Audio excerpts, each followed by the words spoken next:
Assalamualaikum warahmatullahi wabarakatuh.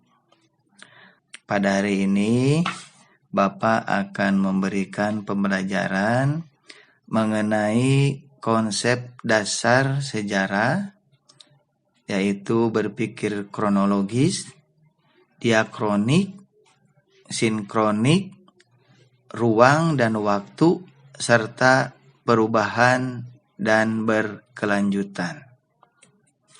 Adapun tujuan daripada materi tersebut, yang pertama, setelah pembelajaran, siswa dapat membedakan konsep berpikir kronologis, diakronik, sinkronik, ruang, waktu, perubahan, dan berkelanjutan dalam sejarah dengan penuh rasa ingin tahu.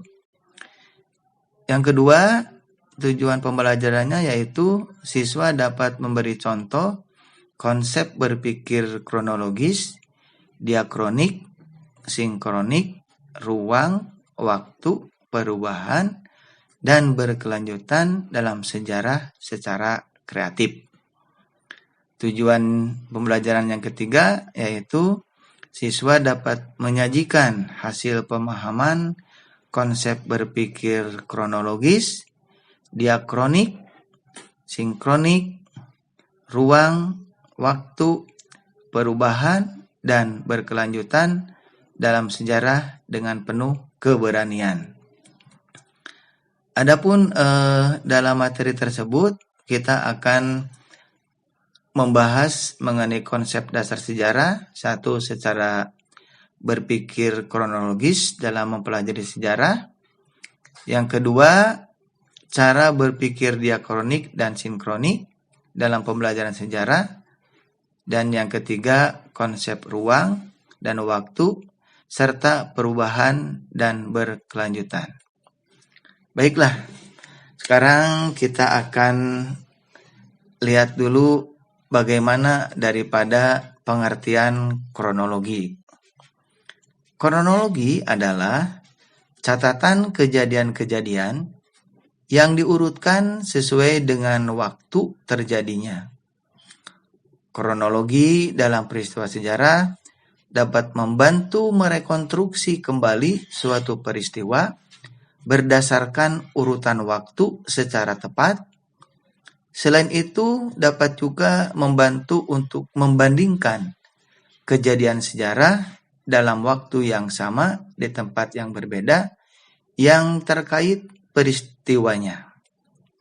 Nah, contohnya misalkan pengertian kronologis tersebut yaitu zaman praaksara Indonesia, zaman pengaruh Hindu-Buddha dan pertumbuhan Islam, zaman kerajaan Islam, dan mulai masuknya pengaruh Barat serta perluasan pengaruh VOC dan lain-lain. Nah, itu tadi pengertian tentang kronologi. Sekarang kita lihat pengertian diakronis. Diakronis artinya memanjang dalam waktu, tetapi terbatas dalam ruang. Cara berpikir diakronik dalam pembelajaran sejarah. Sejarah itu diakronis maksudnya memanjang dalam waktu, sedangkan ilmu-ilmu sosial itu sinkronis, maksudnya melebar dalam ruang. Sejarah mementingkan proses.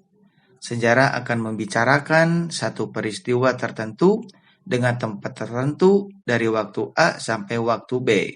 Contoh, yang pertama perkembangan syarikat Islam di Solo 1911-1920. Yang kedua, terjadinya Perang Pangeran Diponegoro 1825 sampai 1830. Yang ketiga, revolusi fisik di Indonesia 1945 sampai 1949. Nah, sekarang kita lihat bagaimana pengertian daripada sinkronik.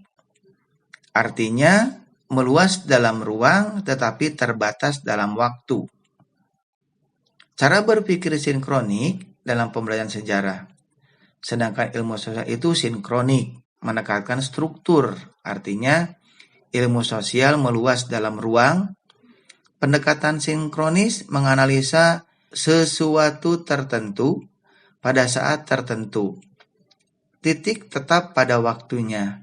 Ini tidak berusaha untuk membuat kesimpulan tentang perkembangan peristiwa yang berkontribusi pada kondisi saat ini, tetapi hanya menganalisa suatu kondisi seperti itu. Contoh satu, mungkin menggunakan pendekatan sinkronis untuk menggambarkan keadaan ekonomi di Indonesia pada suatu waktu tertentu. Menganalisis struktur dan fungsi ekonomi hanya pada keadaan tertentu dan pada saat itu. Kedua, ilmu ini saling berhubungan, ilmu sejarah dan ilmu sosial. Kita ingin mencatat bahwa ada persilangan antara sejarah yang diakronis dan ilmu sosial lain yang sinkronis. Artinya, ada kalanya sejarah menggunakan ilmu sosial dan sebaliknya ilmu sosial menggunakan sejarah ilmu diakronis bercampur dengan sinkronis. Contoh, peranan militer dalam politik 1945-1999 yang ditulis oleh ahli ilmu politik. Nah, sekarang kita lanjutkan pembahasan kita dengan pengertian mengenai konsep ruang. Ruang adalah konsep yang paling melekat dengan waktu. Ruang merupakan tempat terjadinya berbagai peristiwa-peristiwa sejarah dalam perjalanan waktu. Penelaahan suatu peristiwa berdasarkan dimensi waktunya tidak dapat terlepas dari ruang waktu terjadinya peristiwa tersebut. Jika waktu menitik beratkan pada aspek kapan peristiwa itu terjadi, maka konsep ruang menitik beratkan pada aspek tempat di mana peristiwa itu terjadi. Konsep waktu, masa lampau itu sendiri merupakan sebuah masa yang sudah terlewati. Masa lampau itu bersifat terbuka dan berkesinambungan. Sebab sejarah itu berkesinambungan, apa yang terjadi di masa lampau dapat dijadikan gambaran bagi kita untuk bertindak di masa sekarang dan untuk mencapai kehidupan yang lebih baik di masa mendatang. Sejarah dapat digunakan sebagai modal bertindak di masa kini dan menjadi acuan untuk perencanaan masa yang akan datang. Keterkaitan konsep ruang dan waktu dalam sejarah. 1. Konsep ruang dan waktu merupakan unsur penting yang tidak dapat dipisahkan dalam suatu peristiwa dan perubahannya dalam kehidupan manusia sebagai subjek atau pelaku sejarah. 2. Segala aktivitas manusia pasti berlangsung bersamaan dengan tempat dan waktu kejadian. Yang 3, manusia selama hidupnya tidak bisa dilepaskan dari unsur tempat dan waktu karena perjalanan manusia sama dengan perjalanan waktu itu sendiri pada suatu tempat di mana manusia hidup atau beraktivitas.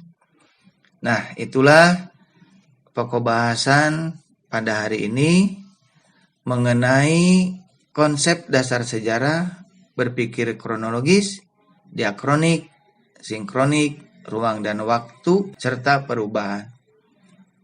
Itulah yang dapat Bapak sampaikan untuk pertemuan hari ini. Terima kasih atas perhatiannya. Assalamualaikum warahmatullahi wabarakatuh.